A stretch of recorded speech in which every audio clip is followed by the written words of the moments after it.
welcome to my YouTube channel. So for those of you guys that are checking out my channel for the first time, I moved from Los Angeles to Atlanta in the beginning of 2017, and the Lord told me not to ask anyone for money or to look for a job.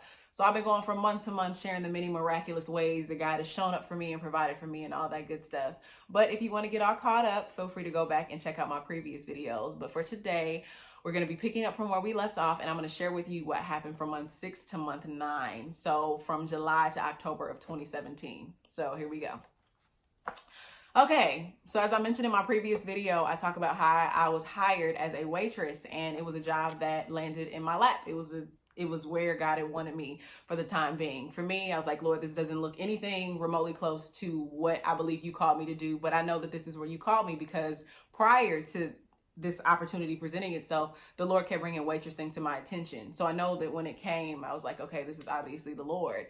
Now, I was working at this restaurant, and the first 2 weeks, and I've never worked as a waitress or at all. The first 2 weeks, I was making my mistakes, and the owner seemed like she was pretty understanding and pretty patient. But somewhere after that 2-week mark, things just really started to get really sour, and I could not figure out for the life of me why. It just seemed like every single thing that I did just irritated the crap out of her. She was just just giving me a really, really hard time, trying to embarrass me in front of my coworkers. Trying to turn my coworkers against me, kind of building this case against me, and I couldn't really figure out why. We didn't have a personal relationship. We didn't have much of a working relationship. We didn't really talk that much. So I just couldn't figure out what was going on. In the natural, it didn't really make much sense. Spiritually, at some point it did. But funny thing is, it was probably a few weeks in. It was a few weeks in. I had gone to my prayer closet and I asked the Lord. I said, God, am I failing at my assignment? Because she was just doing so much complaining and fussing. And I'm like, what is going on? And he actually led me to John 3:19 through 21. And that reads, and the judgment is based on this fact. God's light came into the world, but people love the darkness more than the light, for their actions were evil. All who do evil hate light and refuse to go near it for fear their sins will be exposed. But those who do what is right come to the light so others can see that they are doing what God wants. And immediately I knew. I was like, oh, my life, it convicts her. And I remember talking to a couple of friends of mine, and they were like, whatever spirits it is that she's wrestling with, it doesn't like that you're there. It doesn't like that you're bringing the presence of God to her establishment. Now, I went to work. I did what I was supposed to do. I stayed later, and I wasn't even compensated for those later hours, and I needed to be there. It was me and my other coworker, that were there doing that. And for me, I was like the unicorn at the restaurant. And, you know, for me, they know that I'm a Christian. They know I don't smoke, drink, have sex, and all of that. And so a lot of questions came from that. A lot of conversations about the faith came from that. And she would hear them in passing. The owner would work there on occasion. And so spiritually, it made sense. Naturally, it did not. And so I was like, okay. So I knew that from that day forward, as the Lord had revealed that to me, it was like, I know that I'm here, and I know that that's why she's doing that. So I had to make a decision not to really get distracted by it. I'm not saying that it didn't irritate me or aggravate me after a while, but I thank God that I had more of an understanding, you know, as to what I was up against, basically. And so it still continues. She still gave me a hard time. I've watched her manipulate people in situations to get what she wants. I've watched her, you know, pretty much on several occasions try to embarrass me, turn my coworkers against me, all of that kind of stuff. But I knew why I was there. And the agreement between she and I was that I was supposed to work at her restaurant for 6 weeks, and then I was going to be her live-in nanny. And turns out that a month before I was actually supposed to move in with her, she tells me that she no longer needs me. And about, I want to say, weeks leading up to that moment, she could have told me long before, but for whatever reason she didn't. She waited for me to actually say something and get, you know, as far as like getting clarity. So on my end, I'm making arrangements for my friend to actually move into my place and sublet my place while I move into hers. And so when she told me that, I was a little shocked, because it was like, why didn't you say anything a little sooner?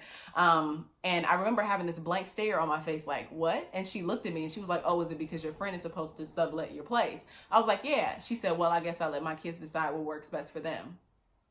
Okay. Now that's your child. That is your business. I don't necessarily agree, but your child is 9. So I was like, okay, whatever. So she said that, and she proceeded to do whatever it is that she was doing for the time being. So I left the room, and though I was relieved, I was upset at the way that she handled that. Now, weeks leading up to that moment, I didn't have any peace about it. I was like, Lord, can you just shut it down if this is not you? Because judging from her character, this is not really somebody that I would necessarily want to live with. And who knows what antics she could pull while I live with her. And so I called my friend immediately, and my friend thankfully was able to stay at the place that she was moving out of longer. And I told her, I was like, you can stay at my place if you like until you find a place, but it thank God it ended up working out. And so the owner was like, oh, you can still work at the restaurant if you like. So I was like, okay, that's fine. So I stayed, and I worked at the restaurant, still giving me a hard time, all of that. And I was just kind of going through my own things as well. I was September rolled around, because that was like July, August. So September rolls around, and I get a notice in my door, and they were pretty much returning the paycheck stubs that I had given, because I was paying in partial for the last couple weeks, because I was trying to make my payments for my rent because I was a little behind. So me and the assistant leasing manager, we had an agreement, and she was just like, you can pay in partial, it's totally fine. Like, I know you'll pay your rent. So when I saw those notices, when I saw the letter in the envelope with my, not paycheck stubs, my money orders there, I was like, what happened? And in the letter, it said that they're no longer taking partial payments, and I would need to have the full amount of $840 in the next 3 days, or they were going to start the eviction process. So here I am, I'm threatened with the eviction process for the second time since I moved to Atlanta earlier this year. And I'm like, what in the world? And I knew immediately that this was God letting me know that I was relying too much on the resources and not him being the source. I was getting too comfortable, and I was hanging on to the hookup that I had at the leasing office. And so I knew immediately, and I didn't go into I didn't go into a panic like right away. It wasn't perfect, but I was like, what? But I immediately went into worship. And after that, I had called my friends, and I was like, I just really need y'all to pray right now, because I needed to come up with $380 in like 3 days. And I didn't know how that was going to happen. And so, come to find out, somebody that is close to me, they sent me $1,000, and they had already planned to send me money even prior to learning about this. And I wasn't calling them to ask them for money or anything like that. They sent me $1,000, and then they made a payment on my car note. And I was like, what? So mind you, this is literally 2 days before they were going to start the eviction process. And the crazy thing is, like, even with the woman that I was working for, she was just trying to make it so hard for me to work there, almost like trying to force situations for me to quit. There would be many times to where she would have my coworkers call me to tell me not to come in. So if I don't come in, that means that I'm not compensated for anything, And so, it was just crazy, because that was just another way that God was just reminding me, like, no, I have you taken care of. Even when people try to get in the way of that, like there's nothing that they can do. I take care of you. I provide for you. And so I was just like so grateful to God for that. And so then October rolls around. It's like mid-October, and I'm on my way to work, and I'm almost there. I'm like 5 minutes away, and my employer is out of the country. And I get a call from my coworker, and he said, well, our boss doesn't want you to come in today. I was like, I'm 5 minutes away. I live 40 minutes away without traffic from the restaurant. And he was like, I'm just the messenger. Do you want to talk to her? I was like, absolutely. So we hung up the phone, and as soon as he and I hung up the phone, she actually ends up calling me. And I said, am I coming in today? Am I not coming in today? Like, what is going on? And she said, you know what? I feel like you're not a team player.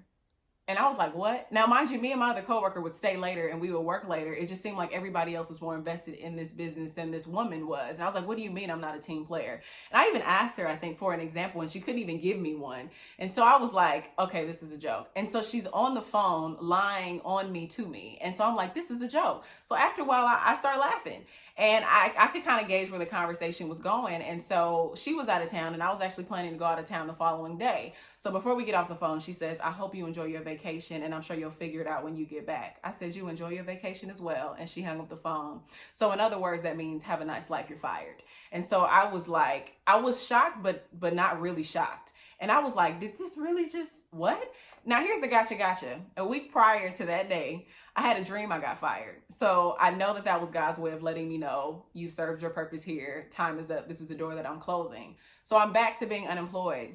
And I wasn't even hurt about it. I was just like, okay, Lord, I thank you for clarifying and let me know that it was you. But I was like, okay, so what is next? And so here's the crazy thing about it. I was paid under the table. So collecting unemployment wasn't even an option. It was like God was going to let me know, like, oh, I take care of you and you're going to know that for sure. And so about 2 months later, come to find out, the restaurant owner actually lost her restaurant. And I'm not saying that to kind of pick fun at her or anything like that, but you do not mess with children of God. I stand firm on that 115%. And, regardless of the offenses, like, God still loves her, even the offenders, the people that may be offending you in your life, or you may even be in a similar situation, God still loves them. So you just want to make sure that your heart is still in the right place, even as he handles and he deals with them. But for those of you guys that are going through anything similar, do not quit on what God is trying to do in and through you. I know it is frustrating dealing with certain personality types, but he uses that to pluck up certain things that have been tucked away on the inside of you. He will, part of me being there was to plant seeds and to pray and intercede for my employer and my coworkers and things like that. Try not to get distracted by the offenses or what's going on around you, to the point where it's starting to distract you and keep your eyes off of Christ. Stay focused on him. Do not forget why you're there. You don't want to go through this all over again. You don't. For me, I want to know why I have to go through, or why I had to go through everything that I went through. I want to see what's on the other side of it. And so as difficult as it was, I later learned that it kind of prepared me for what was to come a little later on down the line. But God is not placing you where he's placing you for no reason. It may not be your ideal setup in that moment, but God does not place you anywhere in vain at all. He's very intentional. So don't be discouraged, but just pray about why he has you there and be faithful while you are there, So I was back to being unemployed, and it was another 5 months after being fired. It was another 5 months until I secured full-time employment. And so, I'll be sharing with you guys what happened following after that. It was a lot. It's been quite a journey for sure. But if you guys have any questions, feel free to shoot me an email. I will put my email in the description box. Also, if you want to leave a question in the comment section, I'll reply to that as well. But per usual, let me know if you have any questions. Now, I know I've been a bit of a disappearing act. I will say that my life has slowed down a bit, so I have a little more time. So I will be knocking out the rest of the story a lot sooner. I thank you guys so much for being so patient with me. But it will not be another 6 months until you guys see me again for sure. It'll be soon. So thank you guys so much for tuning in. And until next